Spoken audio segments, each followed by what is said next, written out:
Hola, muy buenas tardes a todas, a todos, a todes. Nos da muchísimo gusto encontrarnos hoy nuevamente en esta serie de webinarios que organizamos desde la sección de Otros Saberes de la Asociación de Estudios Latinoamericanos LASA. Yo soy Mariana Mora, yo soy integrante del Consejo de Otros Saberes y hoy tengo el honor de darles la bienvenida y explicarles brevemente en qué consiste esta serie de webinarios, que es una iniciativa que se llama Diálogos de Saberes en tiempos de pandemia.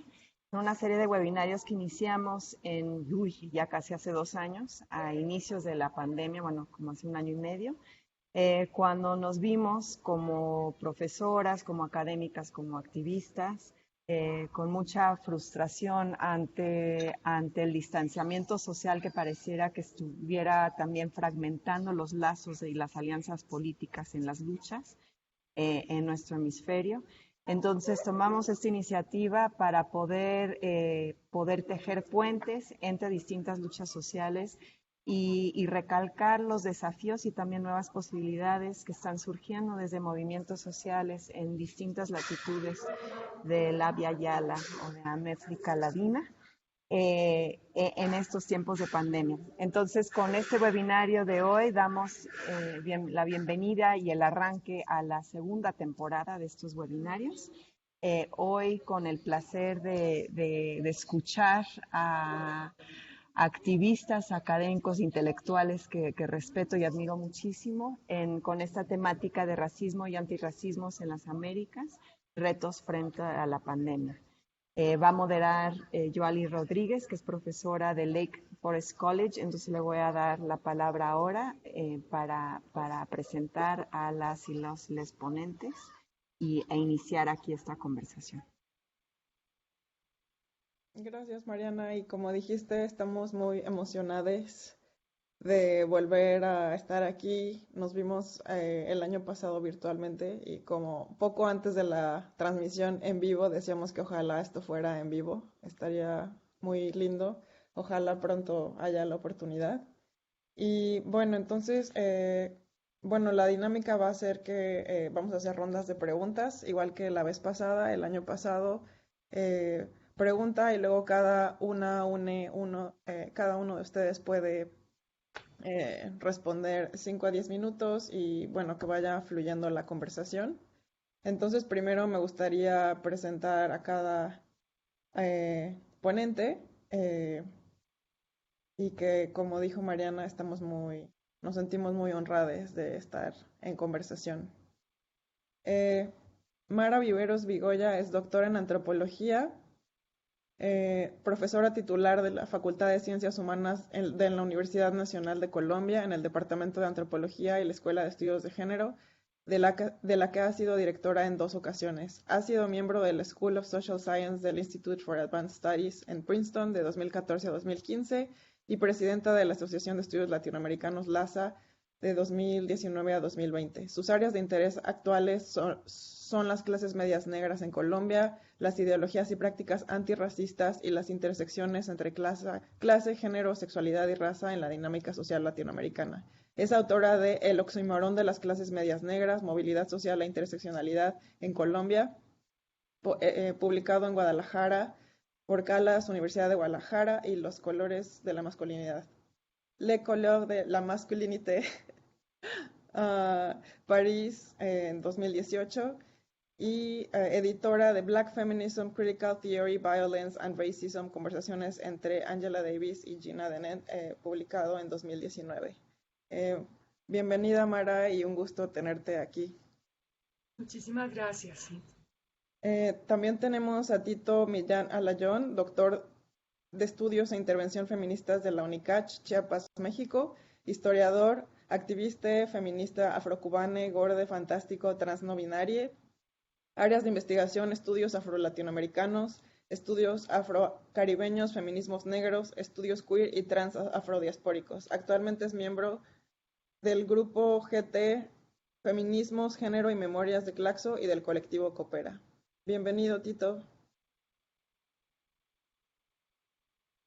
Y finalmente tenemos a Pablo Millalén Lepín, Es parte del LOF, Comunidad Mapuche Mañuco, comuna de Galvarino en Gualmapu, actual sur de Chile. También integra el Centro de Estudios e Investigaciones Comunidad de Historia Mapuche. Estudió Trabajo Social y una maestría en Políticas Públicas en 2015 por la Universidad de Santiago de Chile. Fue becario del Programa de Derechos Humanos para Pueblos Indígenas de la Oficina del Alto Comisionado de las Naciones Unidas para los Derechos Humanos y de la Universidad de Deusto en 2016. Actualmente es estudiante de doctorado en estudios latinoamericanos en el Instituto Teresa Lozano Long de Estudios Latinoamericanos en la Universidad de Texas en Austin. Bienvenido, Pablo. Hola, gracias. Pues entonces ya vamos de lleno, ya que sabemos que estamos aquí pues con grandes pensadores, activistas y en general que va a ser una gran conversación. Pues me gustaría comenzar con esta pregunta. Y claro, esto situando lo que ahora a un año de la pandemia que seguimos, se sigue expandiendo, que siguen pasando nuevas pues opresiones, pero a la vez nuevas resistencias y nuevas alianzas. ¿Cuáles son las expresiones de racismo estructural en los distintos contextos de las Américas? Si quisiera comenzar, Mara.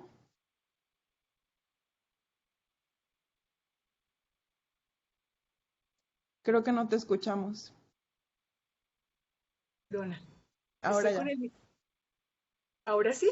Sí, ahora sí ¿Ya te me escuchamos. escucha? Qué Gracias. pena. Entonces, gracias por la presentación y por la introducción. Pues yo creo que para abrir la presentación siempre es importante entender lo del racismo estructural y diferenciarlo de la discriminación racial, porque cada vez que hablamos de racismo pensamos que es igual que discriminación racial. Entonces, creo que vale la pena siempre insistir en que el racismo es estructural justamente porque estructura el sistema de poder. En ese sentido, el capitalismo necesita del racismo estructural también para reproducirse. Entonces, si entendemos el racismo estructural en el marco de una matriz de opresión que vincula capitalismo, racismo y patriarcado, digamos, la situación se vuelve más compleja. Entonces, quiero decir, este racismo no se trata de eventos puntuales que sean más o menos violentos, tampoco se trata, es decir, se trata fundamentalmente de situaciones que expresan poder y privilegio de un grupo sobre otro, y que ese privilegio y superioridad se fundan en lo que llamaríamos la raza, como construcción social. También me parece importante decir que el racismo estructural hace parte de la cultura de privilegio, que es una cultura que naturaliza las desigualdades, que lo que hace es también inferiorizar un grupo en beneficio de otro y que reproduce estos comportamientos. Y en el caso de América Latina, como ya lo dije, este racismo estructural tiene una raíz, digamos, colonial. Esto es importante. Pero ¿cómo se traduce? Se traduce en esa persistente desigualdad y como efectos concretos en términos, porque vamos a hablar de salud también. Eso tiene que ver con mayores tasas de mortalidad infantil, con necesidades básicas insatisfechas, con las peores condiciones de vida, menor acceso a la educación, al empleo, a los servicios sociales, a la vivienda y a la salud para las poblaciones indígenas y afrodescendientes de la región. Entonces también es impresionante que incluso en Uruguay, que es un país donde supuestamente es el menos desigual de América Latina, también persiste esa brecha étnico-racial fuerte. Y finalmente se expresa en la represión, en que los jóvenes de los grupos racializados son los que están más expuestos a la violencia policial y son sus, digamos, los principales pobladores de las cárceles. Eso me parece que es fuerte. Y en ese sentido, son los que son objeto constantemente de discriminaciones y exclusiones de quienes representan la ley, el Estado, el personal que toma decisiones en los organismos. Bueno, entonces, y también lo otro que es importante al decir que hace parte de una matriz de opresión que lo conecta con el patriarcado y con el capitalismo, es que efectivamente también hay diferencias en este racismo estructural. Pero bueno, eso es como un paneo general, como para que sigamos en la conversación. Pero sí me parecía importante como ese tipo de precisiones. Muchas gracias, Mara. Creo que sí era importante decirlo, entonces te agradecemos. Es buena introducción para que vayamos, pues sí, poco a poco desmenuzando toda esta complejidad. Entonces te agradecemos. Seguimos ahora con Tito. Entonces, De nuevo, repito la pregunta, ¿cuáles son las expresiones de racismo estructural en los distintos contextos en las Américas? Bueno, ¿me escuchan bien? Sí, te escuchamos. Ok, sí. Pues yo creo que muchas gracias, Mara, por darnos ese contexto. A mí me gustaría como enfocarme más bien en el proyecto de mestizaje, particularmente el proyecto de mestizaje en México, que es donde me encuentro viviendo hace 6 años. Y cuando nos pasaron estas preguntas, pues me quedaba pensando mucho también en qué es el mestizaje y si el mestizaje es un proyecto específico en México y si no lo es, qué vasos comunicantes tienen con otros proyectos de racismo estructural en otros lugares de Abya Yala o América Latina, el Caribe hispano.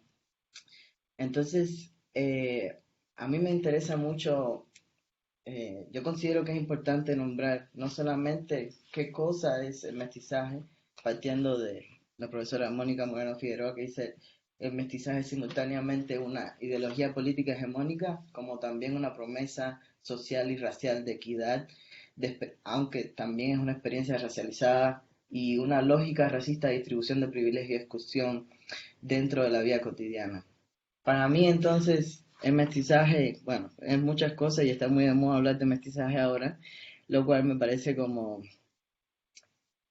hermoso y peligroso a la misma vez, porque como vivimos un momento de capitalismo, de tanto extractivismo, siento que todo se capitaliza muy rápido y se politiza muy rápido. Entonces, esas cuestiones también hay que tenerlas en cuenta cuando hablamos de mestizaje. Pero, lo siento. Para mí también el mestizaje es como el centro de la organización eh, racial, de género, de clase, de sexualidad en Latinoamérica y también algunos países del Caribe hispano como República Dominicana, Cuba, también pienso que Puerto Rico, pero tendríamos que hablar con los puertorriqueños a ver qué piensan de eso. Y crea narrativas, discursos, cuerpos, políticas de racialización y de desracialización que sostienen y soportan la supremacía blanca, la ideología del progreso, la modernidad y los valores eurooccidentales que sostienen como la vida cotidiana. Además de eso, generan un borramiento de la diversidad, de la estratificación racial histórica, producto que proviene de la esclavitud y todos los procesos de casta que ha existido en Latinoamérica y en México también, creando un sujeto homogéneo, ¿no? Un sujeto que, en fin, es el ciudadano. Y lo digo en el ciudadano o no, y no la ciudadana, porque también el mestizaje está atravesado por procesos de imbricación de opresiones. Entonces, teniendo ese como idea, yo estoy muy interesado en pensar a partir de una perspectiva como una persona migrante negra, qué vínculos también existen entre los proyectos de mestizaje, tanto en México como en Cuba, que son los lugares donde más he estado. Y para mí hay dos textos fundamentales que han moldeado tanto una nación como la otra y las relaciones entre ambas naciones, y pensando en nación no como algo lindo y bonito, sino como un proyecto de Estado-nación blanco mestizo que extermina constantemente a las comunidades negras e indígenas.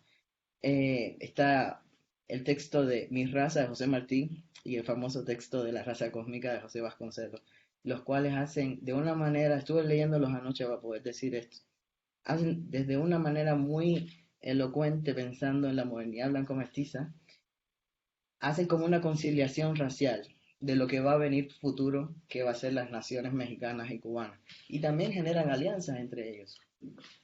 Entonces, ese es sobre el racismo estructural que a mí me gustaría hablar, ¿no? Y el impacto que tiene en las formas de socialización cotidiana. Bueno, creo que ya se me acabaron los 5 minutos. Gracias.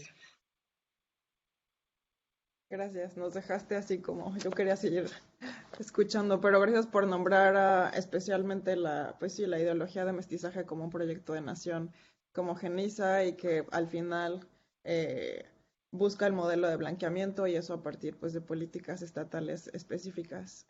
Bueno, Pablo, ¿quisieras continuar? Gracias. Sí, gracias. ¿Se escucha bien? Sí, ¿Y se ve la imagen del PowerPoint? sí. Súper. Gracias, Joa, por la invitación. Un honor compartir el espacio con ustedes y poder verles nuevamente, aunque sea a través de esta plataforma. Bueno, en lo personal voy a profundizar un poco en la parte más práctica de lo que ha comentado Mara y Tito en relación a cómo en Chile actualmente está evidenciándose empíricamente el racismo estructural, ¿no? Y aquí lo combino con el clasismo también, creo que van juntos y de la mano, y para ello voy a ilustrar esta imagen que está a la derecha de mi pantalla, que es un diario de Santiago, santiaguino, que es la segunda. Y en la parte de abajo aparece eh, una persona que obedece a un colono de acá asentado en Guaymapo, su nombre es Jorge Luxinger Macay, y aparece en el contexto de las tensiones históricas que ha existido en el territorio mapuche, por un lado entre el Estado y el pueblo mapuche a través de sus comunidades y organizaciones, pero también con otros actores como son los colonos y las compañías forestales a propósito del extractivismo y capitalismo que mencionaban anteriormente. Eh, y aquí lo que dice Jorge Luxinger es lo que piden las víctimas de la Araucanía a Boric. A Boric, que es un presidente que aún no asume, que va a asumir el 11 de marzo, sin embargo, quien está hoy día en el poder es alguien de la propia tienda política del señor que está en la imagen, ¿no? Eso por un lado. Se citan 4 fuentes. 3 de esas fuentes son fuentes chilenas y una fuente es mapuche, Marcelo Catrillanca, que es la segunda persona que sale citada abajo. El diario corresponde a un grupo de mucho poder económico e influencia política en Chile que se le conoce como el Grupo Edwards. Y en este sentido se ejemplifica claramente de quienes están en ciertas condiciones en la relación poder y privilegio, como habló bien Mara, a partir de la figura que ocupa este señor en la imagen, pero en la ausencia de la figura indígena y la figura mapuche para contrarrestar o para ponerlo en igualdad de condiciones en este espacio. En segundo lugar, la figura del señor es una figura colona propia de un colono, ¿no? Con una vestimenta que ejemplifica a una persona, a un hombre empresarial, una persona que ilustra y que muestra autoridad, pero no solamente autoridad en el sentido de la formación de personas, sino también autoridad en el sentido de direccionar ciertas cosas que suceden en el territorio. Y asimismo es una combinación de un hombre con poder económico, pero también con poder político. A diferencia de la figura de Marcelo Catrillanca, que es la persona mapuche que sale citada en esta imagen, pero que no está presente en la portada para poder contrarrestar, como ya decía, la voz y la imagen de lo que quiere entregar, en este caso, este diario a su audiencia. Y aquí también es interesante porque ¿quién es la audiencia de este diario? Este diario santiaguino aparece después del mediodía, obviamente impreso en Santiago, es decir, solamente funciona en la capital, no llega a las regiones impreso, sin embargo uno lo analiza y lo percibe a través de la digitalización que tenemos hoy día, una de las ventajas. Y claro, y la audiencia general de este medio de comunicación es la persona que trabaja en la oficina, una persona que tiene un cierto poder adquisitivo y una audiencia que generalmente está vinculada de una u otra forma a ciertos poderes y a ciertas instituciones económicas en Chile y política también. Entonces con eso quiero mostrar de cómo funciona el racismo, pero por la ausencia de una figura mapuche ahí, pero también el clasismo. ¿Por qué? Porque va en la portada una persona racializada en desmedro y la ausencia omiten a una persona indígena para hablar de un tema que es tan controversial como las tensiones por territorio acá en el Guaymapo, en el territorio mapuche. Entonces, eso sería una parte de mi respuesta a la pregunta y bueno, seguir complementando más adelante. Gracias. Gracias, Pablo. Y también porque también al final a través de las imágenes es muy claro cuáles son los mensajes y cuáles son las políticas también de blanqueamiento, de mestizaje, etcétera. Y bueno, entonces Exactamente. ahora sí podemos, con esta primera ronda, podemos pasar a la segunda, que obviamente está ligada. ¿Cuáles son las distintas respuestas y acciones antirracistas organizadas en el continente frente a todo este sistema de opresiones? Comenzamos con Mara. Me parece interesante lo que señalaron tanto Tito como Pablo, en el sentido de, bueno, por una parte, porque las acciones antirracistas están muy ligadas a la forma que también tiene el racismo latinoamericano. Y ese vínculo con el clasismo, es decir, las clases en América Latina tienen colores.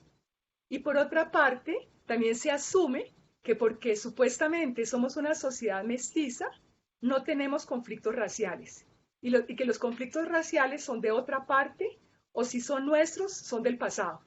Entonces también las acciones antirracistas tienen mucho que ver con la forma en que se define el racismo a la manera latinoamericana, que es muy distinta a la forma en que se define el racismo en los Estados Unidos, donde las líneas de color son realmente compartimientos estancos y una persona, por una gota de sangre de cualquier otro color, ya queda necesariamente excluida del grupo blanco.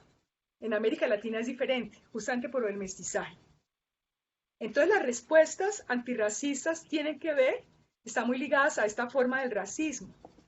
Sin embargo, lo que vale la pena señalar es que en el último tiempo sí se han generado acciones antirracistas, yo diría que en los últimos 10 años, y que esto tiene mucho que ver con el fracaso de la política multicultural, que también fue un intento político, digamos, en la región, de superar los conflictos raciales. Porque, como lo decía Tito, esto de la ideología del mestizaje también fue una forma de proponer una especie de democracia racial a través del mestizaje. Y el multiculturalismo también se pensó que era una manera de proponer una democratización de las relaciones raciales a través del reconocimiento de la plurietnicidad y multiculturalidad de los países en la región. Pero lo que vimos es que pese a ese efecto retórico, al nombramiento, al reconocimiento de esa multiculturalidad, en la práctica el racismo persiste. Es decir, hay reconocimiento, pero el racismo cotidiano continúa. Y el racismo estructural casi que permanece intocado. Entonces el panorama es muy complejo porque por una parte hay que señalar que efectivamente en más de una docena de países existe algún mecanismo gubernamental que está dedicado o que es cercano al tema de la discriminación racial. Pero todavía sabemos que falta mucho trecho por recorrer para que toquemos el núcleo duro del racismo estructural. Y quería describir rápidamente qué tipo de acciones antirracistas son las más frecuentes. Por una parte, en el ámbito mediático, donde se realizan campañas mediáticas en medios públicos y privados a través de los medios sociales, denunciando el racismo. También se han creado y se han implementado algunas leyes que criminalizan la discriminación racial. E incluso se han utilizado esas leyes para denunciar el racismo. También podría decir que en el ámbito cultural, y eso es bien interesante, se han hecho muchas intervenciones artísticas y estéticas que son orientadas a visibilizar, por una parte, el racismo, pero también a empoderar a los grupos indígenas y afrodescendientes en relación con el racismo. Es decir, la presencia, por ejemplo, de artistas indígenas y afros en los museos, también podríamos decir que su presencia misma en lugares donde nunca habían estado, eso también es un tipo de acción antirracista.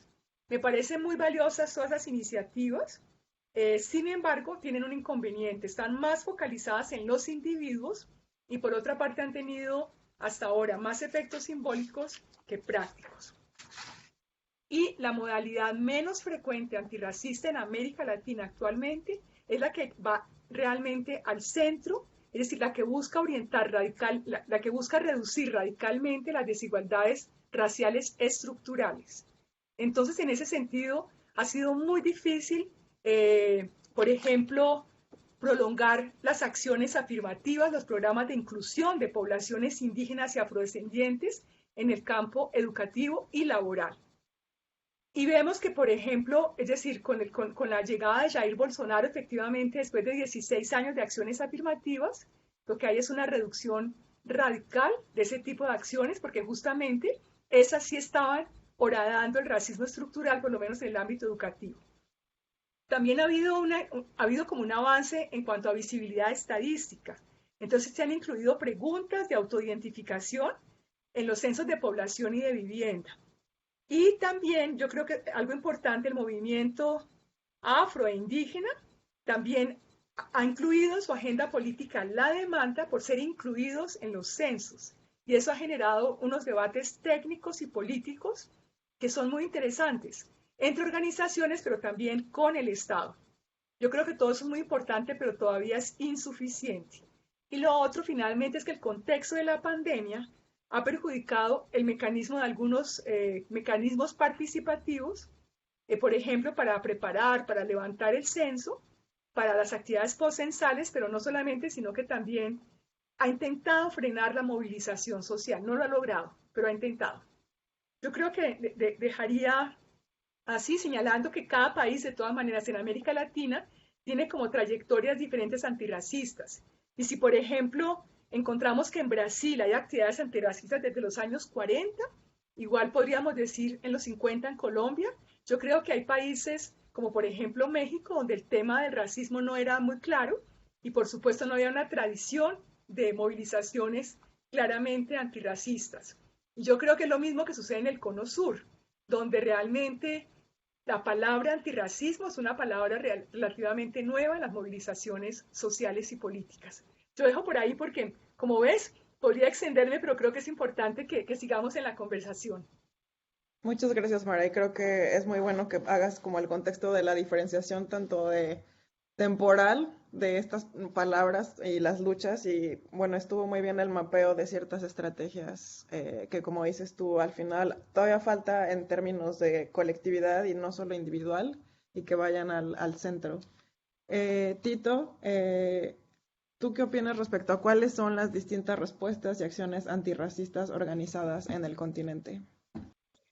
Bueno, a mí más que las respuestas organizadas como tal, yo estoy desarrollando un proyecto que hasta ahora le puse como los puentes digitales de activismo afrodiaspórico, queer y trans, algo así.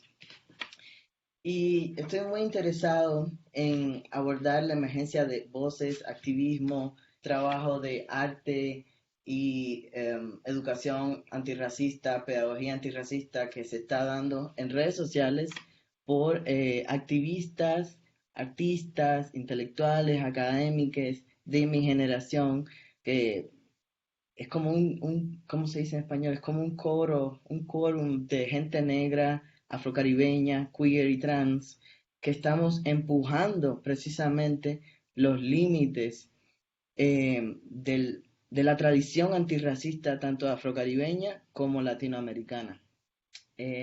Sobre todo esos límites que no hablan que muchos de los protagonismos del antirracismo, al menos en español y por personas afrodescendientes y negras, somos personas que no somos heterosexuales.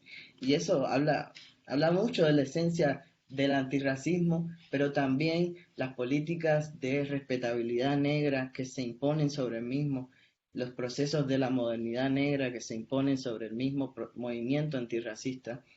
Y yo estoy haciendo mi énfasis en el activismo digital precisamente por dos cuestiones que luego vamos a hablar, pero desgraciadamente la tengo que poner desde ya. Uno es el COVID, ¿no? Las consecuencias que ha tenido para la población negra, queer y trans, que sobre todo no estamos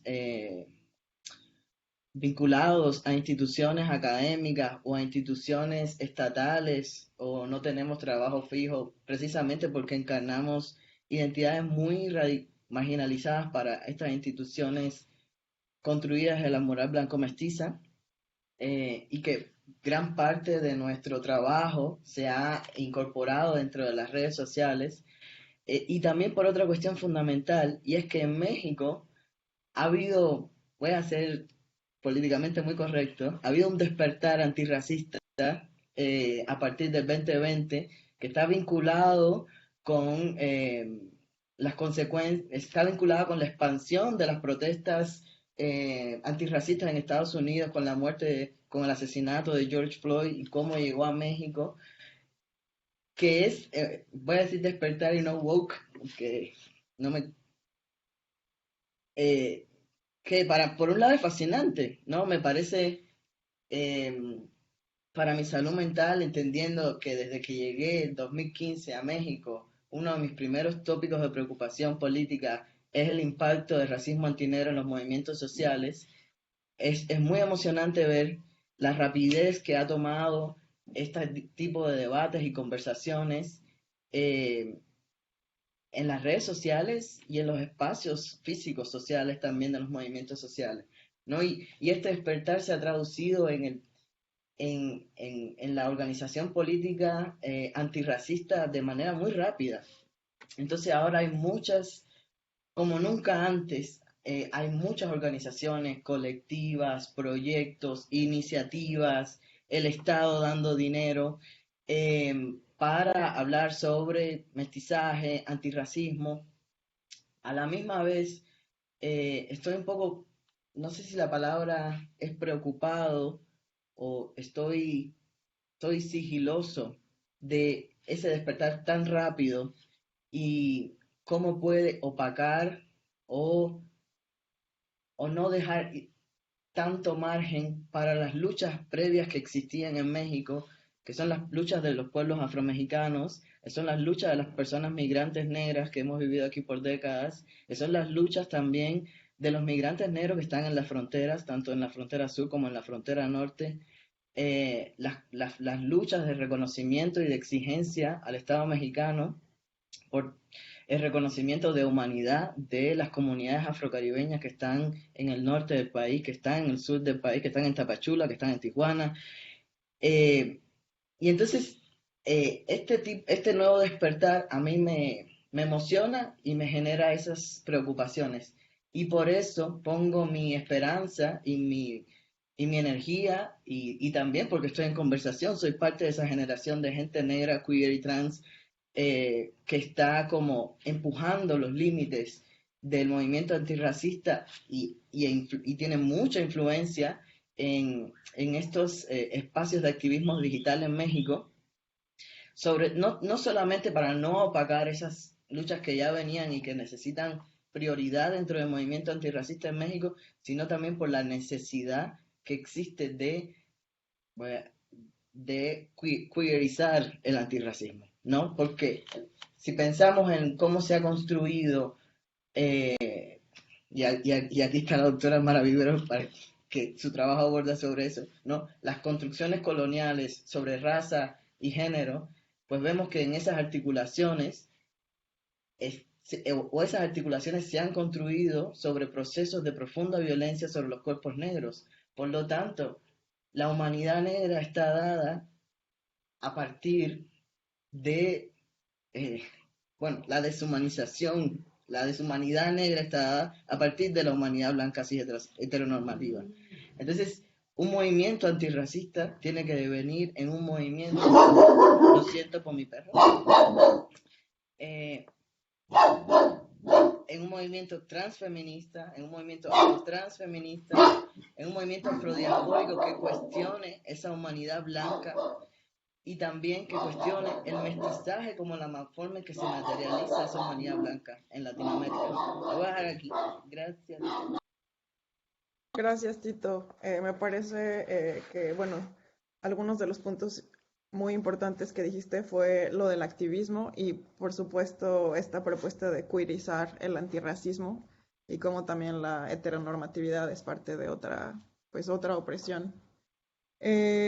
Pablo, si nos quisieras compartir distintas respuestas a acciones antirracistas. Gracias. Sí, gracias.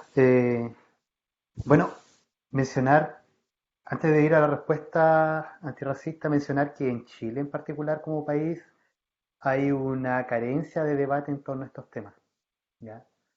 Y como bien decía Mara al principio, concepto antirracista está llegando recién al sur, se está discutiendo recién. Efectivamente, en Chile se ha dado, está también reciente, uno ve los debates, algunos debates, y está muy ausente. Uno ve las columnas de opinión de alguna gente supuestamente progresista o, o de supuesta influencia en el campo de las ciencias sociales en Chile y en la opinión pública, y estos debates carecen de la presencia en estos espacios.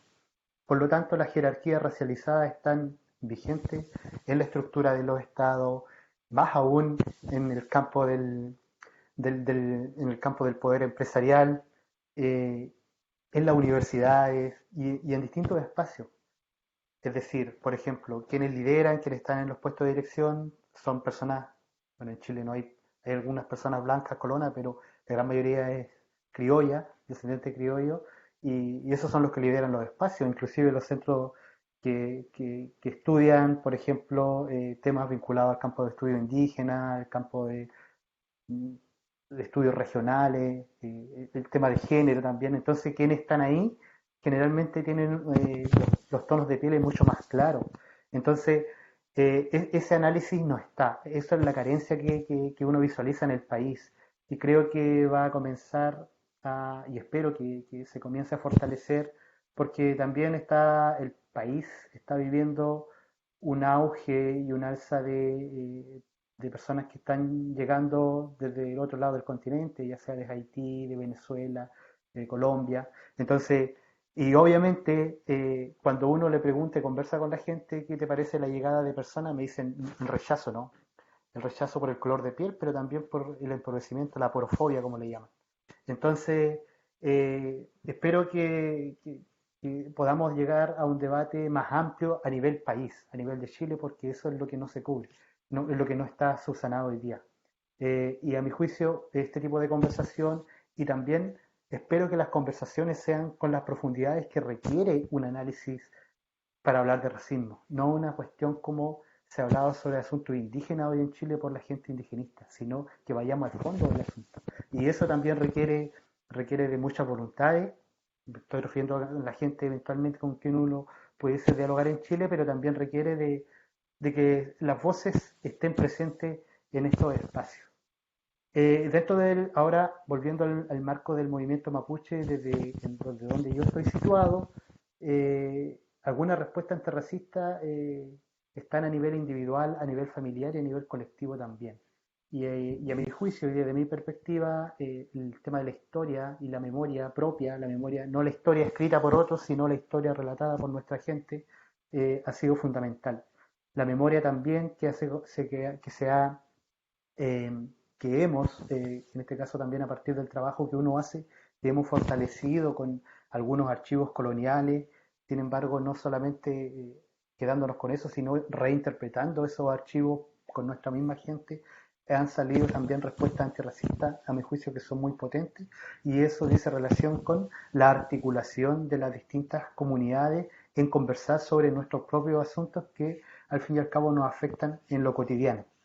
En segundo lugar, otro asunto muy relevante es la reciprocidad, que lo escribo en español porque en Mapudungun también tenemos un concepto que se llama Epuyunplequenyugun, y ahí cumple un rol fundamental para fortalecerse y para sanarse también en algunos casos, porque ya sean hombres y mujeres cargamos con algunas eh, consecuencias del colonialismo, ¿no? Que está muy inserto también en algunos casos en nuestro pensamiento, en nuestro andar, y también por todo lo que hemos recibido a partir de la educación colonial chilena. Otro asunto muy importante ha sido la movilización social, y ahí lo complemento con una foto. Esta movilización fue la semana pasada acá en Temuco, ahí participando alrededor de 400 personas. Bueno, obviamente no salen todos en la imagen, pero es una marcha, una movilización social que se hace en contra del gobierno de Piñera por una intervención extractivista que se quiere hacer en un territorio mapuche, en una comunidad que está acá en Galvarino. Sin embargo, ahí es un espacio también para fortalecer y para decir, mire, Peño, Lamien, hermano, hermana, nosotros estamos en lo mismo, estamos en la misma situación, entonces aquí tenemos que complementar, tenemos que tener reciprocidad entre diversos actores mapuche, pero también entre diversas comunidades, que es parte de la estructura que aún mantenemos. Y esto muy ligado a la defensa de los territorios mucho obviamente, también como ejercicio de descolonización, porque como bien decía al inicio, Chile desde Santiago y con todo lo que muestra de nosotros, la misma prensa la misma portada con la cual abrí la presentación, se genera una figura muy lejana de las personas mapuches, dicen el bárbaro, el incivilizado, que todavía se mantiene en el canon de las personas citadinas y que como nos ven hoy día, ¿no? Entonces, por ahí visualizo algunos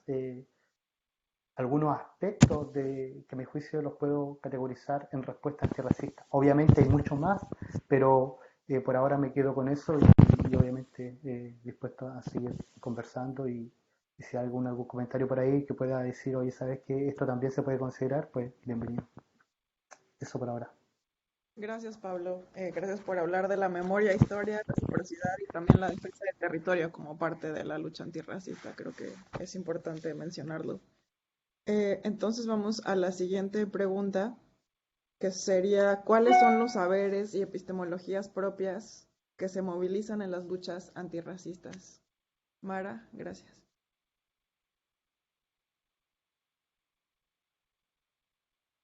Creo que Gracias. Yo quería señalar algo para seguir la conversación también con Pablo, y es señalar, es como puntualizar, por lo menos en Colombia sucede, que el tema del antirracismo es menos frecuente entre los movimientos indígenas que entre los movimientos afros. Que siempre se piensa que la raza concierne a la población afro y que la etnicidad a la población indígena. Entonces también eso ha sido, digamos, como un cuello de botella. Pero bueno, para engarzar con lo que tú dices, lo digo porque eso tiene que ver con las formas propias de grupos indígenas y afros de entender el racismo y qué saberes y qué epistemologías se movilizan en esas luchas antirracistas. Yo creo que de todas maneras es claro que en las luchas antirracistas ya se ha debatido la importancia también de producir y al mismo tiempo de validar conocimientos que han sido, digamos, elaborados por justamente por las poblaciones que han experimentado de forma sistemática tanto explotación como opresión, discriminación, y también que han visto sus territorios expoliados, despojados. Entonces, eso por una parte. Por otra parte, yo quisiera señalar que en América Latina también hubo una elaboración propia de lo que llamamos hoy interseccionalidad. Y es que, por ejemplo, las mujeres afrobrasileras, desde los años 60, y eso es importante decirlo, estaban hablando ya de la tríada de opresiones, y mucho más en los años 80. Entonces hay que rescatar pensadoras como Lelia González, justamente que ella es quien, digamos, la creadora de este término de Améfrica Ladina, para nombrar el territorio en el que vivimos, y que lo que trata de mostrar es que esta América ha sido más africana e indígena que europea. Y lo que dice la palabra latina es lo que hace subrayar todo el tiempo los vínculos con Europa. Entonces también quería como poner en el centro, como teoría de cuño propio, todo lo que ha sido producido, por ejemplo, por las mujeres afrobrasileras. Ese concepto de amefricanidad, el concepto de Améfrica Ladina. También todo el trabajo que ha hecho Sueli Carneiro, que ella fue una de las primeras en buscar justamente ennegrecer el feminismo. Entonces, cuando hablamos de saberes y epistemologías propias, creo que hay que hablar de esta interseccionalidad, pero anclada en el sur, no la que acuñó Kimberlé Crenshaw en el 91 en Estados Unidos. Pero también hay otros ejemplos de conocimientos propios que han sido recogidos en el marco de luchas antirracistas. Pienso en este concepto del buen vivir, el summa causae en Quichua, el concepto de vivir sabroso, que ha sido elaborado en Colombia por los colectivos afro e indígenas en Verá, de la región del Pacífico.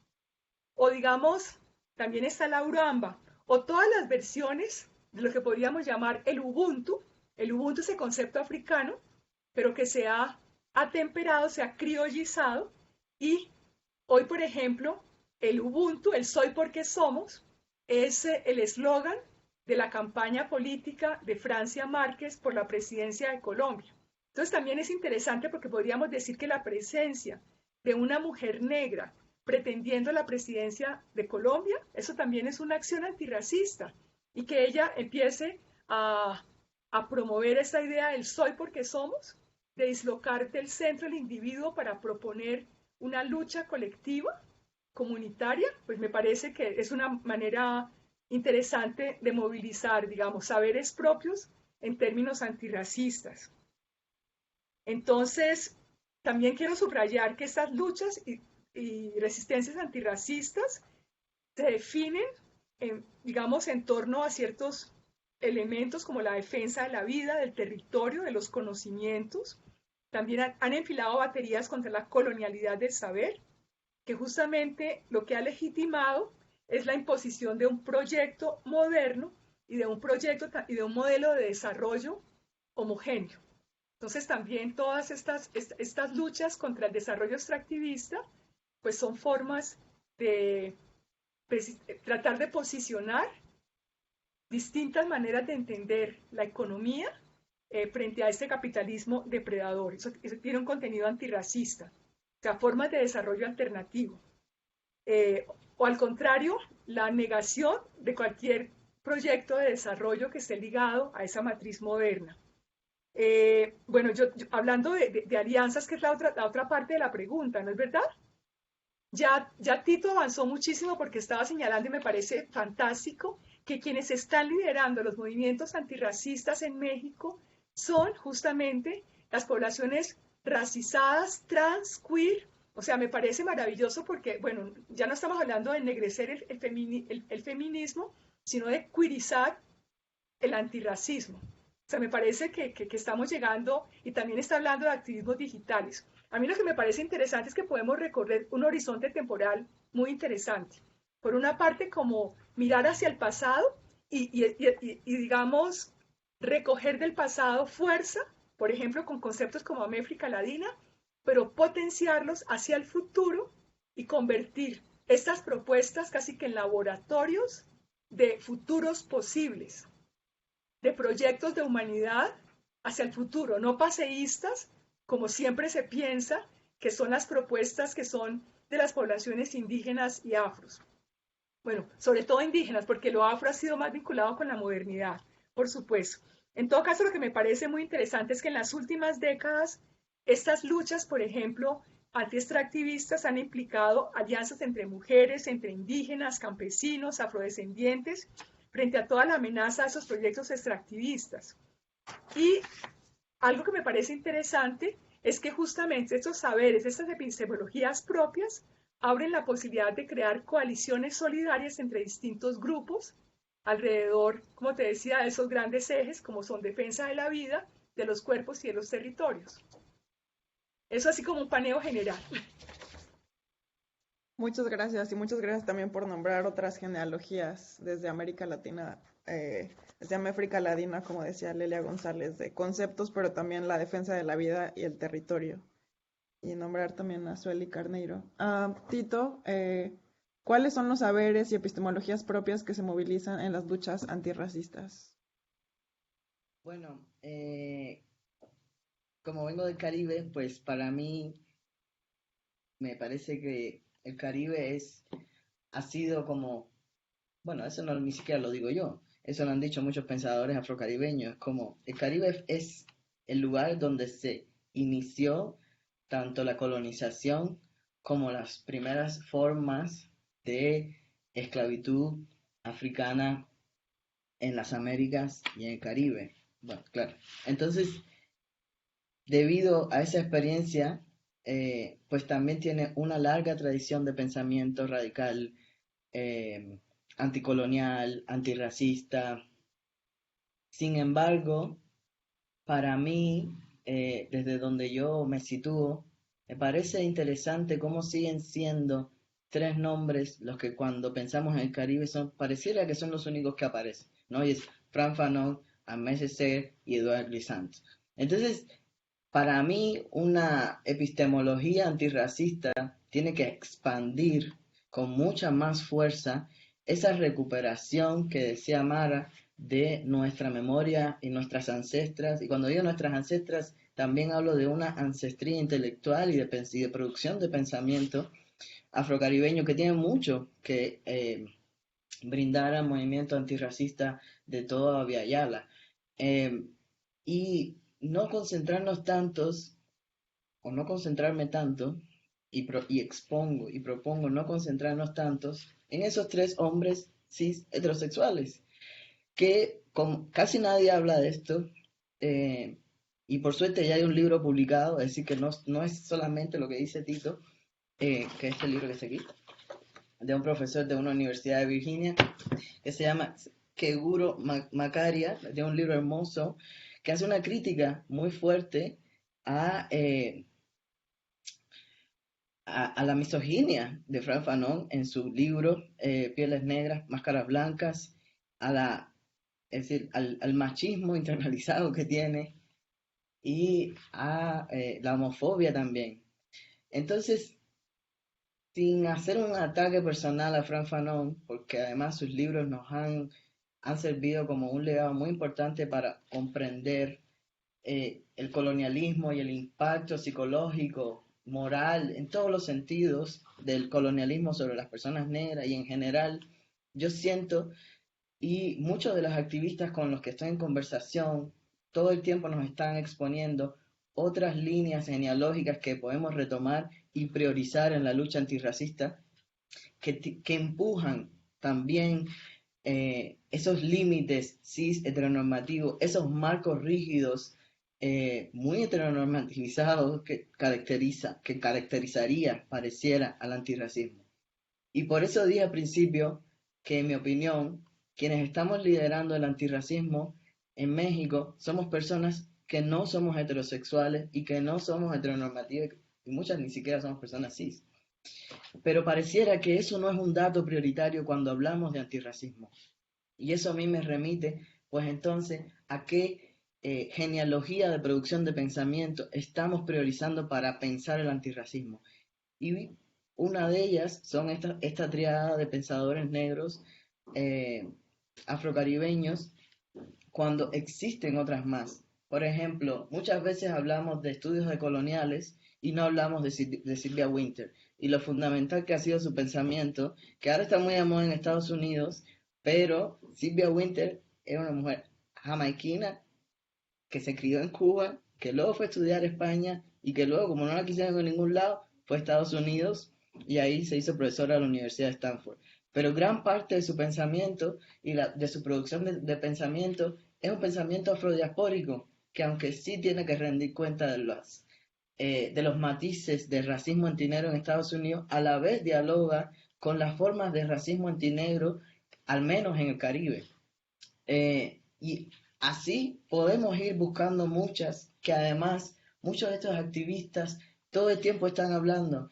Por ejemplo, Johan Mijail, que es una travesti afrodominicana, pensadora, escritora y performancera que admiro mucho, siempre está hablando de Aida Cartagena Portalatín y cómo ella es la madre queer de Dominicana. Y Quillos, que es otra pensadora trans no binaria afrovenezolana que radica en España porque Latinoamérica está en candela para la gente negra y se tuvo que ir, ¿no? Es decir, la gente negra migrando constantemente, pues también todo el tiempo está recuperando genealogías que no parten del pensamiento de un hombre negro, cis, heterosexual, sino que son producciones que desafían hasta los límites de ese pensamiento y claro, porque además nuestros pensamientos también están limitados y están limitados a nuestra subjetividad. Entonces, a mí me interesa mucho esas otras genealogías que desgraciadamente quedan en la categoría de otras genealogías, ¿no? Cuando en realidad, mientras más empujemos el sujeto humano y cómo está atravesado por esta construcción eurocéntrica, cis heterosexual, pues más vamos a llegar al centro del antirracismo, que para mí es como el desafío constante de esa humanidad blanca, ¿no? Entonces, por eso también me interesan mucho los activismos digitales, aunque entiendo también los límites del activismo digital. Sin embargo, en el caso de México, o lo que yo he podido recuperar en México, yo siento que ese activismo digital negro, afrodiaspórico, afrocaribeño, queer y trans está funcionando como una especie de literacidad racial. Está generando pedagogías antirracistas que no provienen de un libro donde a la misma vez que tiene un poderoso discurso anticolonial, está promoviendo un discurso profundamente misoginar, como es el de Fran Fanon. Y que muy pocas veces nos atrevemos como a desafiar, además, ¿no? Entonces, eso es las genealogías que a mí me interesan, que yo propongo, que soy muy entusiasta y que no se encuentran también en libros. O si se encuentran en libros, son libros que están en el último lugar de la biblioteca, pero que no solamente se tiene que reducir a la plataforma de conocimiento académico escrito, que se encuentra en el arte, en la poesía, en las prácticas espirituales de la gente negra, en el performance, en el mismo mundo digital que al parecer va a seguir, ¿no? Y se está convirtiendo en una herramienta muy importante del futuro también.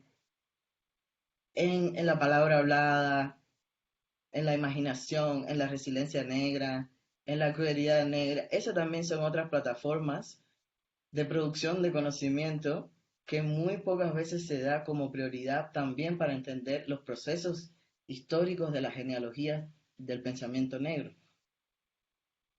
Eso. Muchas gracias, Tito. Y bueno, hablar eso, lo que acabas de decir de plataformas más allá de libros y conocimiento académico, sino ir eh, pues a otros campos como el arte, la espiritualidad. Pablo, ¿quieres continuar? Sí, efectivamente, uno de los saberes y epistemología mapuche en este caso tampoco se encuentra en los libros, tampoco está en ese tipo de plataforma, ¿no? O artículos académicos, claro.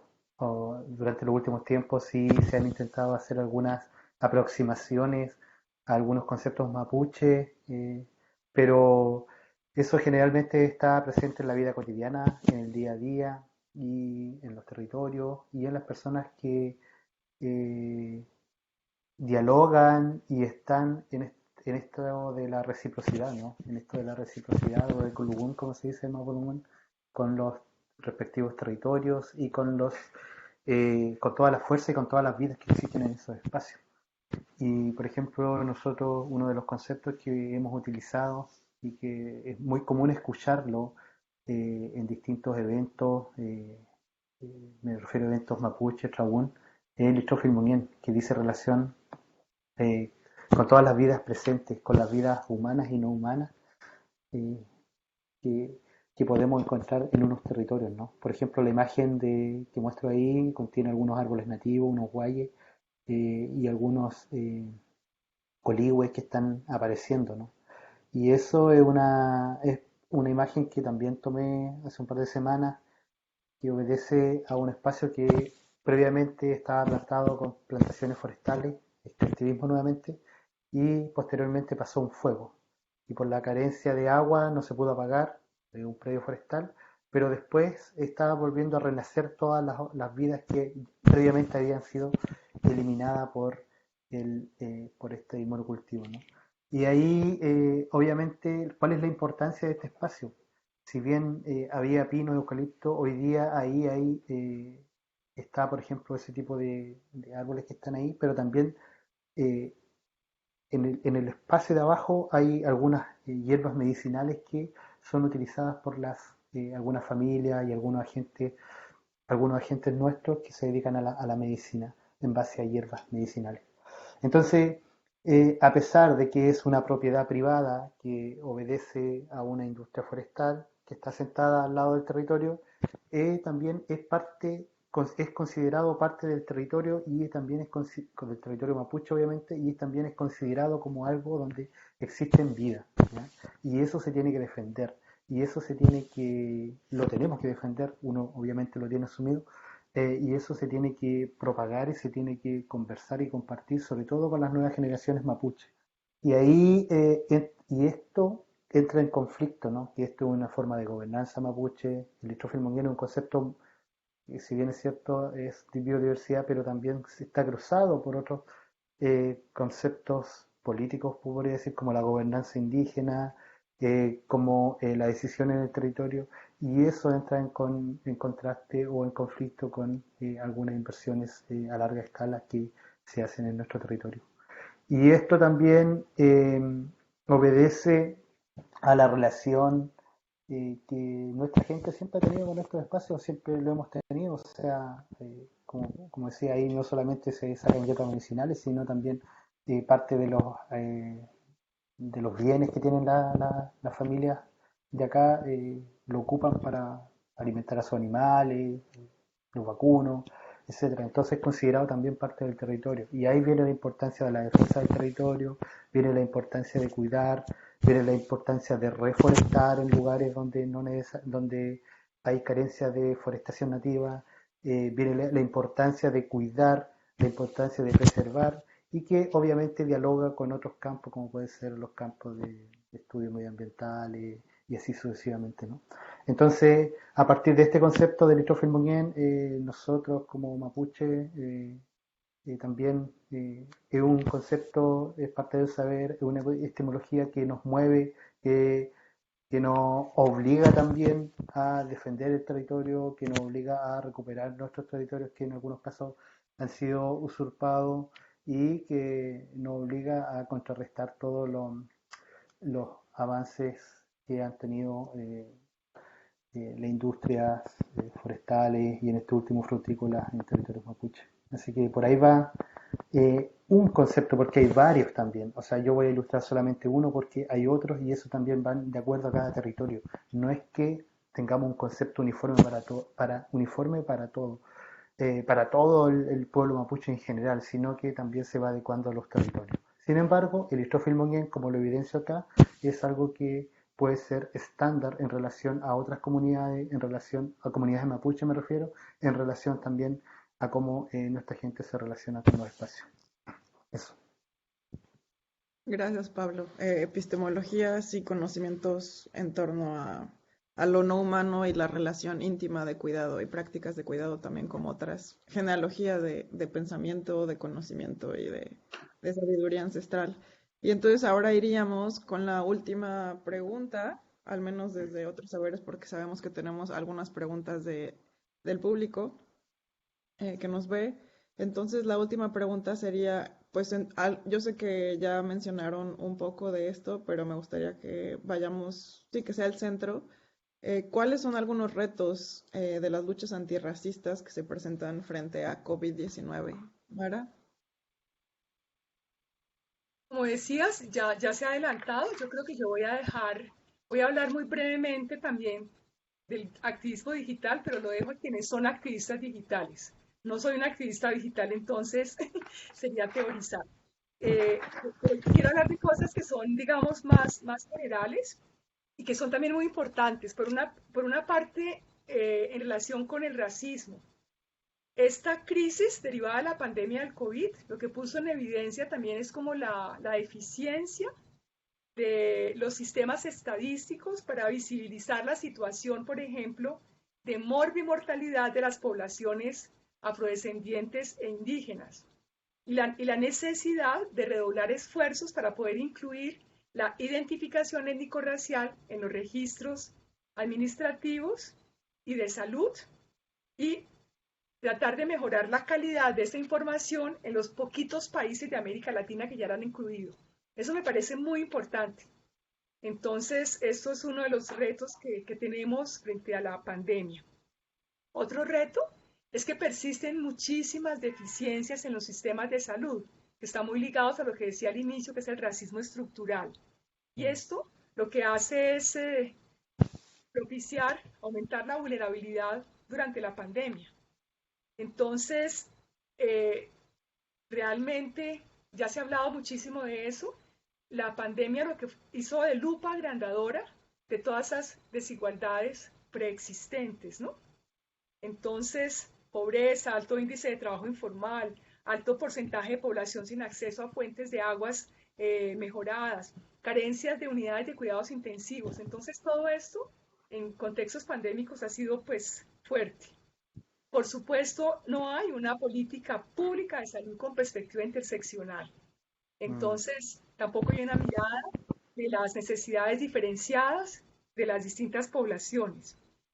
Para hablar del caso colombiano, persiste el conflicto armado, el desplazamiento, el enfrentamiento entre pandillas, la muerte selectiva, la desaparición forzada, la delincuencia asociada al narcotráfico en los territorios de población indígena y afro en medio de la pandemia. Entonces también hay que decir eso, que eso es importante. Yo creo que la pandemia también puso de presente la necesidad de tomar en serio justamente estas prácticas comunitarias, que son las que han permitido resistir a la pandemia. Y esas prácticas comunitarias incluyen cuidado de personas mayores y de niños, preservación de hábitos alimenticios, preservación de recursos terapéuticos y espirituales, de prácticas productivas para el autoconsumo y no solo para la comercialización. Y todo eso ha sido fundamental para resistir a la pandemia en este contexto de racismo estructural. También la importancia de la autogobernanza, de la organización propia, que también lo que permite que se dignifiquen los conocimientos que existen en las comunidades. Entonces, sí que también han permitido en algunos momentos reclamar autonomía política, económica, ontológica. Y otra cosa podría decirte, yo creo que fundamental, bueno, por supuesto que también durante la pandemia el confinamiento, bueno, por una parte como que nos remitió a la corporalidad, y eso creo que es importante porque este confinamiento nos obligó como a repensar pues muchas de las, digamos, de la forma en que nos estábamos relacionando. Bueno, y algo que se ha desarrollado, por supuesto, es todo lo digital. Es decir, lo tuvimos que vivir como docentes. En 2 años nos convertimos ahora en docentes virtuales y tuvimos que desarrollar habilidades que no teníamos. Entonces, el espacio digital ha crecido y yo creo que muchas de las acciones antirracistas que también han permitido generar puentes de comunicación en relación con la pandemia han pasado por el medio digital. Y ha habido experiencias interesantes al respecto. Pero no quería dejar de lado, digamos, como enlazar lo más estructural y lo más, digamos, como el ABC, para luego sí soñar de las utopías que también, las resistencias que se generan en estos contextos de crisis, como el de la crisis sanitaria de la pandemia, ¿no? O sea, no es solamente crisis sanitaria, por supuesto, es la confluencia de muchas crisis. Gracias, Mara. Como dices, una lupa agrandadora de todas las opresiones históricas, pero también una ventana a prácticas comunitarias de resistencia y de la corporalidad, exploración de la corporalidad. Tito. Bueno, yo creo que en este sentido yo voy a hablar desde mi propia experiencia,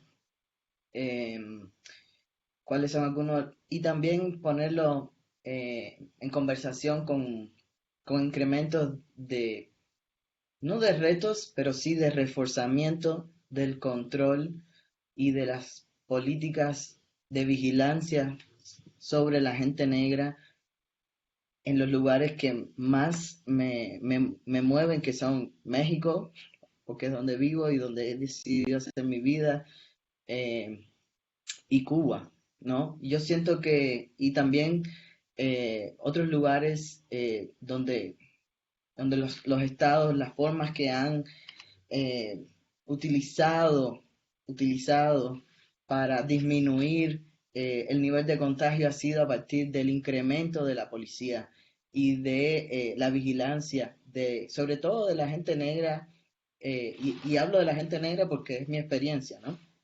Entonces, por ejemplo, algo que me parece para nada fortuito ha sido pues todo el incremento de la policía y de la represión policial en Cuba, todo bajo la política de quédate en casa, disminución de los niveles de contagio de la pandemia, todo el proceso de represión dictatorial que hay en Cuba en estos momentos, la cantidad de personas encarceladas por las protestas del 11 de julio, la cantidad de personas menores de edad, es decir, personas entre 13 y 17 años que están encarceladas, que son el 40% de las personas encarceladas en estos momentos por las protestas del 11 de julio. Eso también está vinculado a los retos que nos presenta el COVID, ¿no? Que también para mí está muy vinculado con las políticas de represión y de control de los cuerpos negros del Estado mexicano, y todas las personas migrantes negras que están atravesando este territorio en estos momentos. Porque desde 24 de septiembre de 2021 ha habido una represión como nunca antes en México sobre las personas migrantes negras, específicamente comunidades haitianas y personas del continente africano que vienen, ¿no? Obviamente, a partir de la insistencia de muchas organizaciones y de los propios migrantes, hay cada vez más una preocupación política, pero la manera en que el Estado mexicano resuelve esta preocupación política es poniendo más policías y poniendo más militares y paramilitarizando más la zona. Y eso está vinculado con el COVID porque eso viene de la fragilidad blanco-mestiza de controlar las poblaciones supuestamente para evitar los contagios, ¿no? Entonces, pero por otro lado, tampoco los estados nos brindan las políticas públicas necesarias para vivir, como decía Mara Viveros anteriormente, con una calidad de vida digna. Entonces, para mí ese incremento de la policía y de la represión policial también es un reto que no es un reto, es una consecuencia del COVID, ¿no? Es una de las medidas en que los estados-nación están intentando regular sus poblaciones.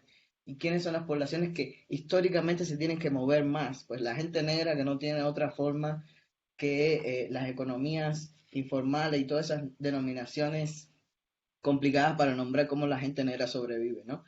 Y por otro lado, a mí, y esto no es un reto, ni es pero sí es una consecuencia que lo tomo desde un nivel muy personal, Bell Hooks decía como que los hombres negros necesitan estar quietos. Stay still, decía ella. Y yo siempre he tomado ese pensamiento que ella proponía porque habito una masculinidad negra, ¿no? Entonces, sin embargo, los índices de violencia de género, violencia doméstica, se han incrementado durante la pandemia porque la pandemia lo que está evidenciando es que los hogares no son un lugar seguro para muchas personas, para muchas mujeres, para muchas personas trans, no binarias, para muchas personas que su presentación de género es femenina. Entonces, desde un lugar personal también, la pandemia yo siento que ha evidenciado,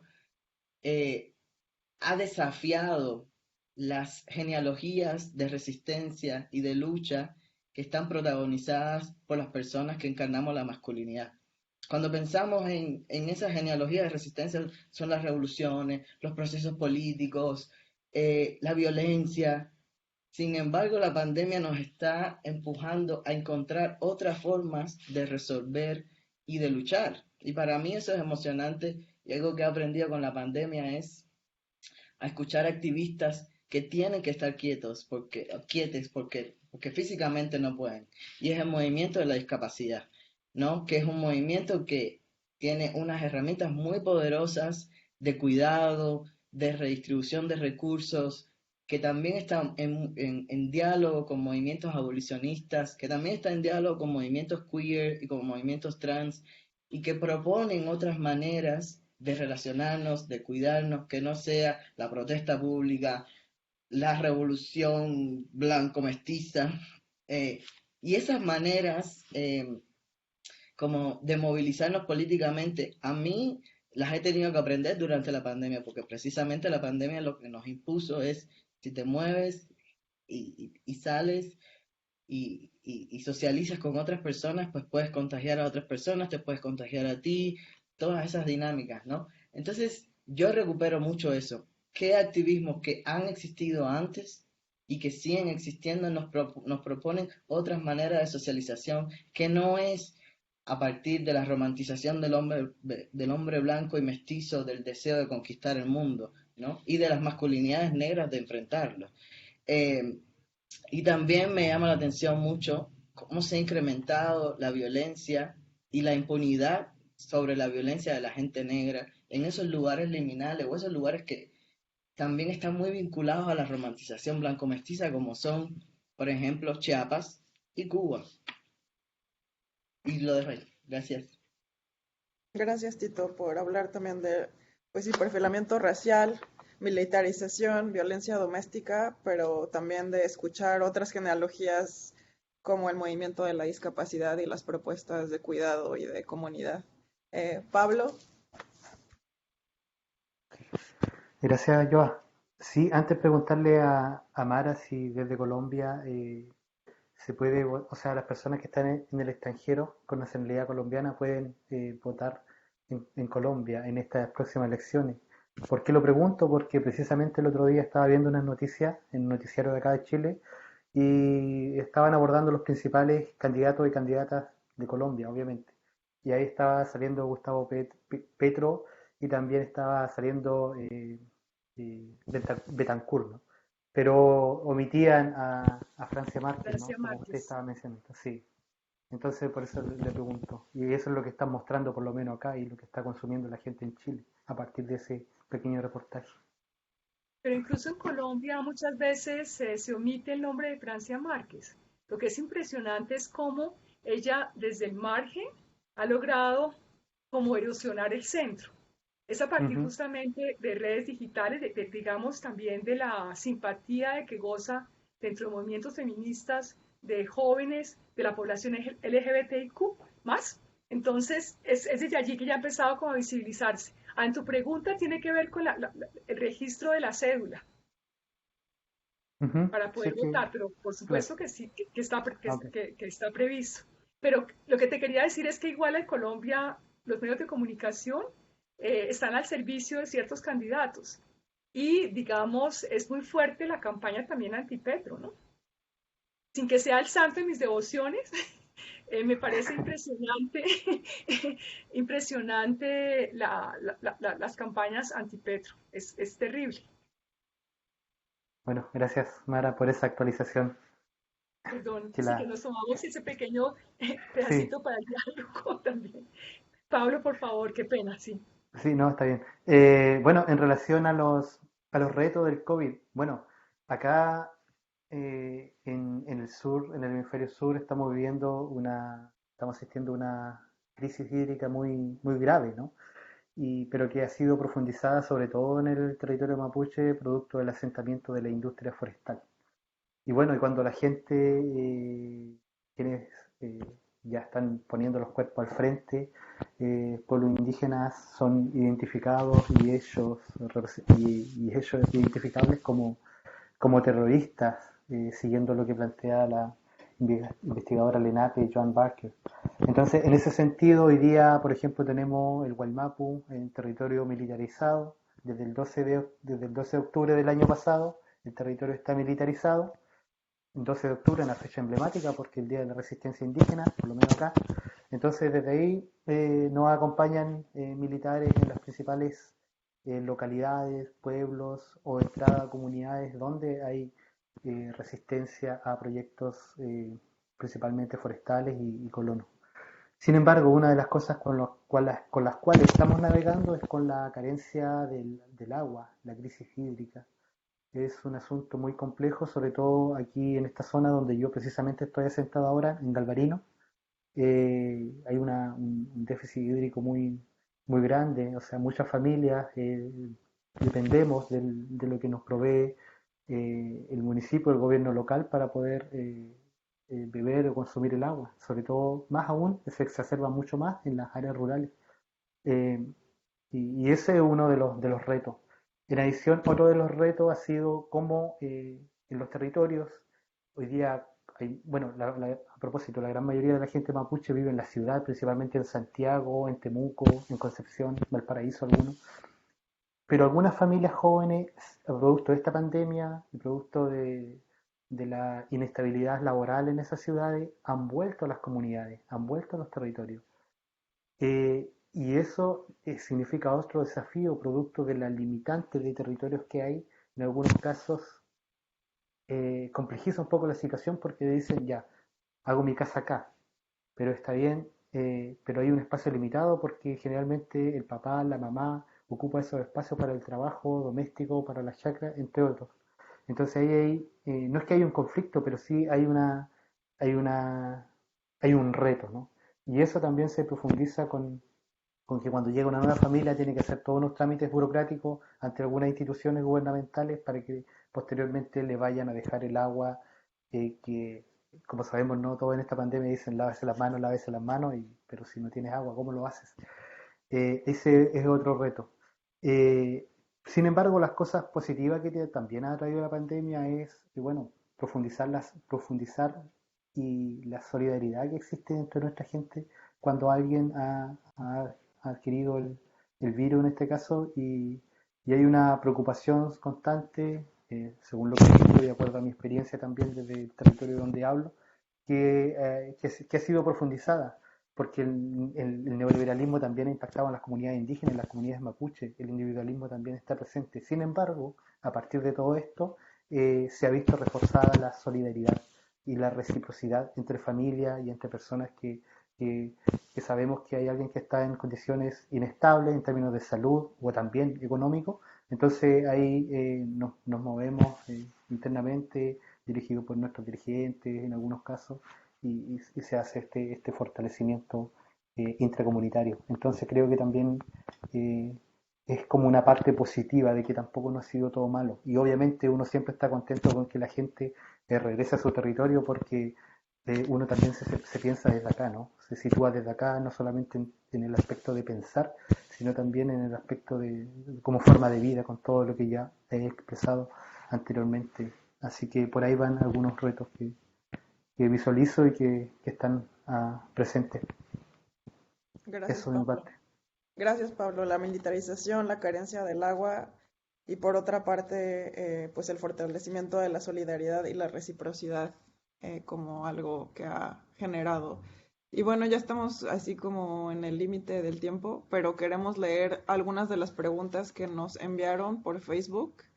Y las voy a leer y cada uno de ustedes tendría como 5 minutos para elegir la pregunta que quiera y también como para hacer un cierre, un pensamiento, reflexión final. Diana Negrín da Silva dice, buenísimo webinario. Tanto lo que plantean Mara como Tito me hace pensar en la importancia del trabajo de Bell Hooks y su relevancia en países latinoamericanos. En particular, pienso en la necesidad de mantener la conexión que considera la supremacía blanca, el capitalismo y el patriarcado como sistemas de presión estructural. ¿Cómo, cómo podemos tejer los diálogos entre los movimientos antirracistas a través de fronteras? Y puede servirnos utilizar el término de supremacía blanca como lente de análisis en América Latina. Otra pregunta es, ¿se han construido vínculos políticos entre el movimiento mapuche y la comunidad afromigrante mayoritariamente haitiana que ha llegado a Chile? ¿Hay alguna agenda antirracista que los vincule? Si hay una agenda antirracista que los vincule. Y ampliar la pregunta sobre las alianzas que se están tejiendo en distintas latitudes de agendas antirracistas entre pueblos originarios y negros. ¿Cómo se expresan estas alianzas y cuáles han sido los desafíos? Dolores Figueroa dice, gracias a las y los ponentes que tan animadamente están abordando el tema y sus contextos, quisiera preguntar sobre el rol que debieran jugar los medios de comunicación en movilizar mensajes antirracistas y antidiscriminatorios. Lo pregunto porque en el caso chileno las acciones de protesta mapuche más de las veces son malversadas en los medios de comunicación. Esa barrera informativa no ayuda a facilitar entendimientos y comprensión solidaria. Y Cristina Vera, muchas gracias por la organización de un panel tan necesario en estos tiempos. Me gustaría preguntar a los ponentes la relación que existe entre racismo y afectos. Y Juan Ilicachi Guzñay dice, saludos afectuosos desde Ecuador. Mi pregunta, ¿cuál es la diferencia del racismo estructural en la época moderna y posmoderna? Entonces, pueden elegir alguna pregunta o reflexión que quieran tejer entre las preguntas y serían como los últimos 5 minutos. Gracias, Mara.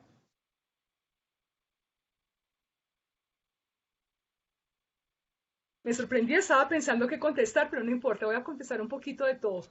Yo quisiera decir que esto de la cultura del privilegio está muy asociado a la supremacía blanca, lo que en el caso latinoamericano valdría la pena también tener en cuenta que lo mestizo ha sido hegemónico. Entonces, lo mestizo también ha oficiado como lo blanco. Entonces, al decir supremacía blanca, estaríamos imaginando que el mestizaje no ocupa un lugar de dominancia y hegemónico en los contextos latinoamericanos cuando lo ha sido. Tal vez por eso lo de supremacía blanca habría que realmente adecuarlo a lo que es nuestra realidad latinoamericana, donde lo mestizo también ha tenido ese lugar. Eh, También quería decir que sí hay ejemplos en Colombia de alianzas entre pueblos originarios, pueblos indígenas y pueblos afrodescendientes, y se vieron muy claro en el paro nacional, pues que del año pasado que duró tantos como 4 o 5 meses.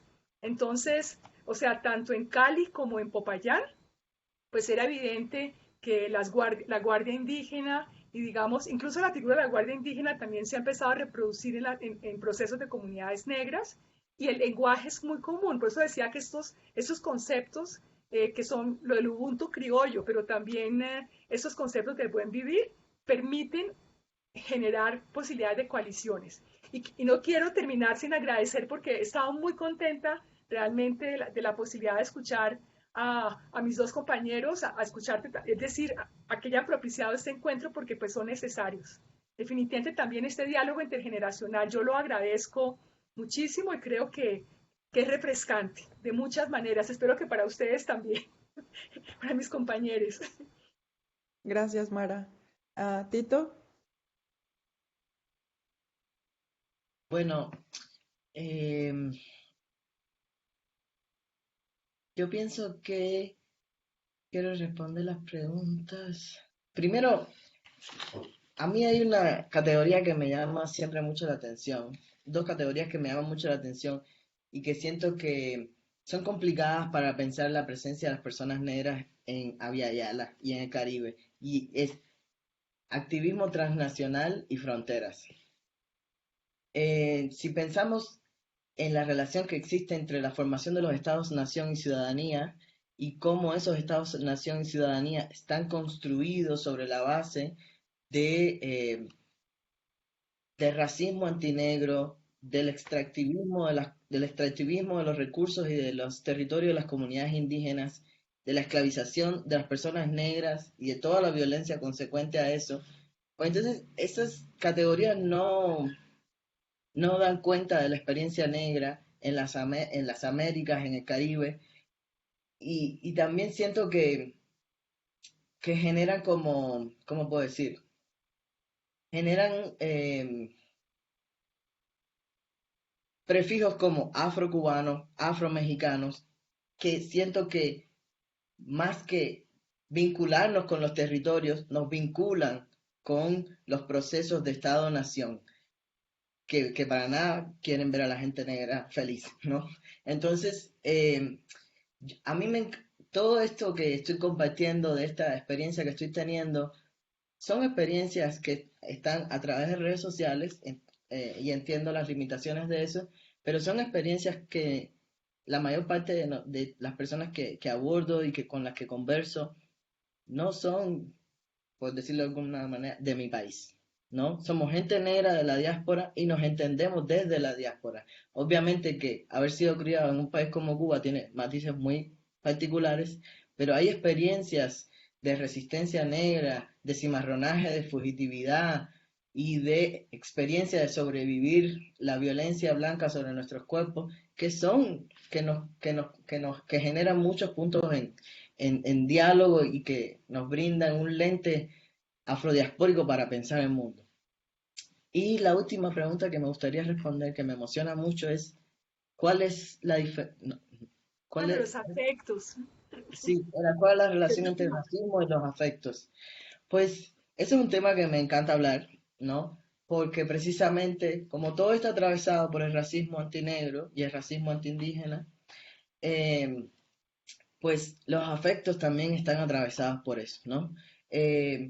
Yo, hay personas que dentro del movimiento antirracista que no les, que no se interesan por hablar del colorismo, pero para mí el colorismo es importante para pensar también cómo los afectos están atravesados no solamente por el racismo antinegro y el odio y toda la violencia hacia las personas negras y los matices que hay si tu cuerpo es leído como un cuerpo masculino, si tu cuerpo es leído como el cuerpo de una mujer negra, si tu cuerpo es leído como una persona femenina, negra, y los procesos de desechabilidad de los cuerpos negros femeninos, hay una categoría muy que ilustra muy bien, que es la super mujer negra, ¿no? Que es esta idea de que las mujeres negras lo pueden todo, ¿no?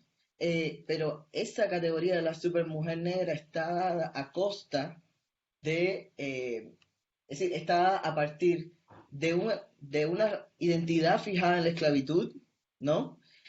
Que eran, las mujeres negras eran las nanas, las nodrizas, las que amamantaban a los niños blancos, las personas esclavizadas, y esa identidad se ha mantenido en el tiempo, no solo para las élites blancas, sino dentro de las comunidades negras. Son las personas negras, femeninas, tanto cis como trans, como maricas, quienes sostienen afectivamente al resto de la comunidad.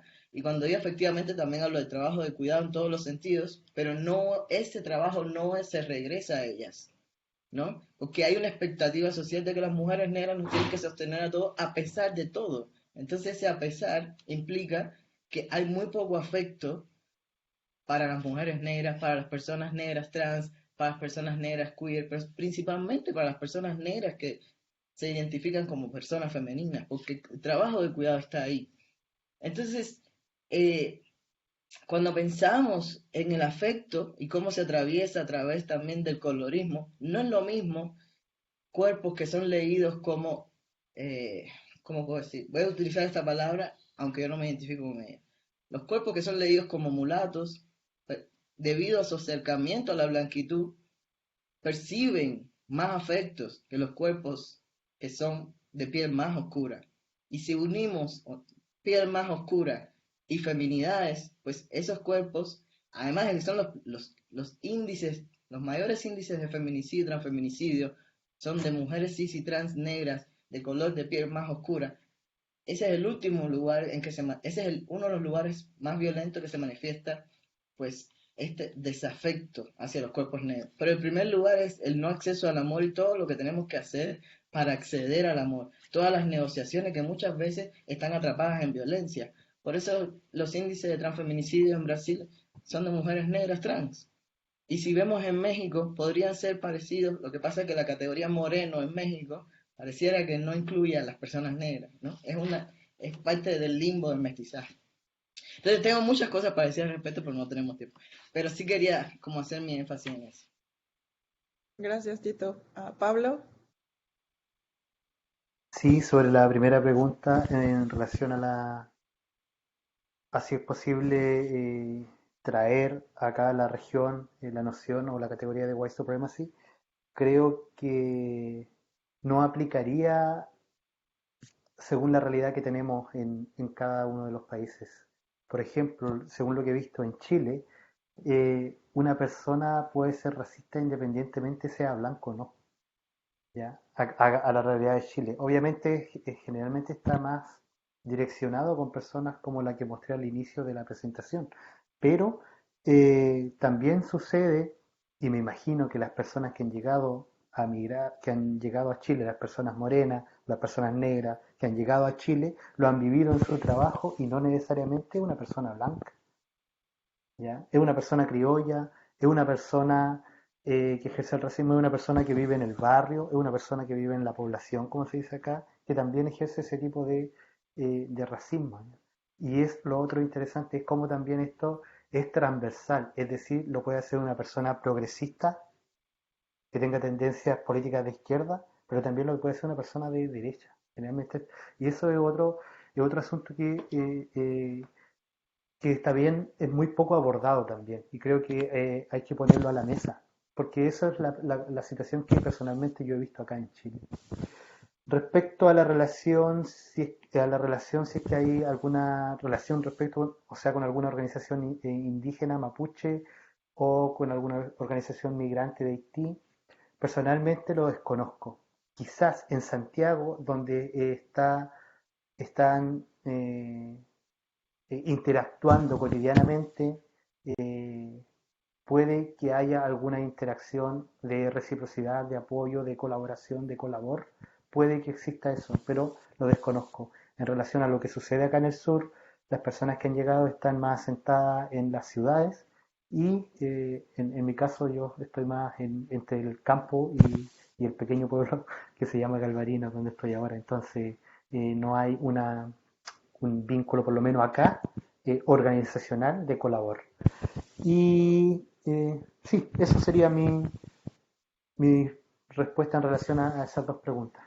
Y si hay que profundizar en algo más, si alcanzamos, por acá es disponible. Gracias.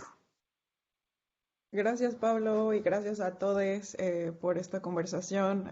Ojalá fuera en persona, como dijimos, y también gracias a las personas que estuvieron viéndonos a través de Facebook y que preguntaron cosas. Y bueno, ahora Mariana quiere dar el último anuncio antes de terminar la sesión. Y no, antes que nada agradecer a los ponentes porque sí fue un diálogo muy fructífero. Estuvimos recibiendo muchos mensajitos de mucha emoción al escuchar sus palabras.